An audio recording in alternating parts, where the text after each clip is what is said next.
తెలంగాణలో కాంగ్రెస్ ప్రభుత్వం మరో 2 పథకాలను అమలు చేసింది. గృహజ్యోతి గ్యారెంటీలోని 200 యూనిట్ల వరకు ఉచిత విద్యుత్, మహాలక్ష్మిలోని 500 రూపాయలకే గ్యాస్ సిలిండర్ పథకాలను సీఎం రేవంత్ రెడ్డి మంగళవారం ప్రారంభించారు.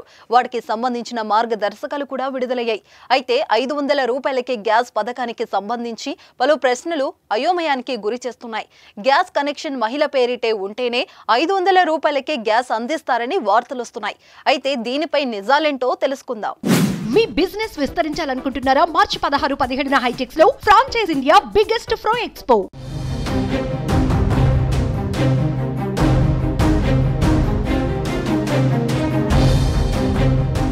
డిసెంబర్ 28 నుంచి జనవరి 6 వరకు జరిగిన ప్రజాపాలన కార్యక్రమంలో సబ్సిడీ సిలిండర్ దరఖాస్తు చేసుకున్న వారినే అర్హులుగా ప్రకటించింది ప్రభుత్వం. అర్హులైన లబ్ధిదారులు గడిచిన 3 సంవత్సరాల్లో వాడిన గ్యాస్ సిలిండర్ల సగటును పరిగణలోకి తీసుకుని ఏడాదికి సరిపోయే సిలిండర్లు అందించనుంది. వినియోగదారులు మొత్తం డబ్బును చెల్లించి గ్యాస్ తీసుకుంటే 2 రోజుల్లో వారి ఖాతాలో సబ్సిడీ సొమ్ము జమ కానుంది. సబ్సిడీ డబ్బులను రాష్ట్ర ప్రభుత్వం ఆయిల్ కంపెనీలకు చెల్లించగా వారి లబ్ధిదారు బ్యాంకు అకౌంట్లో వేస్తారు.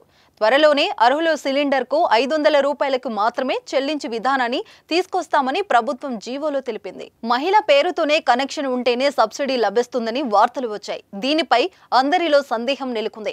అయితే మహిళ పేరుతోనే గ్యాస్ కనెక్షన్ ఉండాలని ప్రభుత్వ ఉత్తర్వులో ఎక్కడా లేదు. తెలంగాణలో తెల్ల రేషన్ కార్డు కలిగి ఉండి వారి పేరుతో వినియోగంలో ఉన్న గ్యాస్ కలెక్షన్ వారే ఈ పథకానికి దక్కనుంది.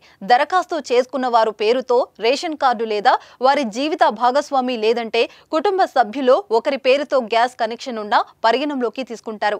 ఒక రేషన్ కార్డులో పేరున్న కుటుంబ సభ్యుల పేరిట విడివిడిగా గ్యాస్ కనెక్షన్లు ఉంటే మాత్రం కుటుంబ యజమాని పేరుతో ఉన్న గ్యాస్ కనెక్షన్ కే సబ్సిడీ అందిస్తారు. 500 రూపాయలకే గ్యాస్ సిలిండర్ కోసం ప్రజాపాలనలో దరఖాస్తుల ఆధారంగా 39.5 లక్షల మందిని లబ్ధిదారులను గుర్తించింది.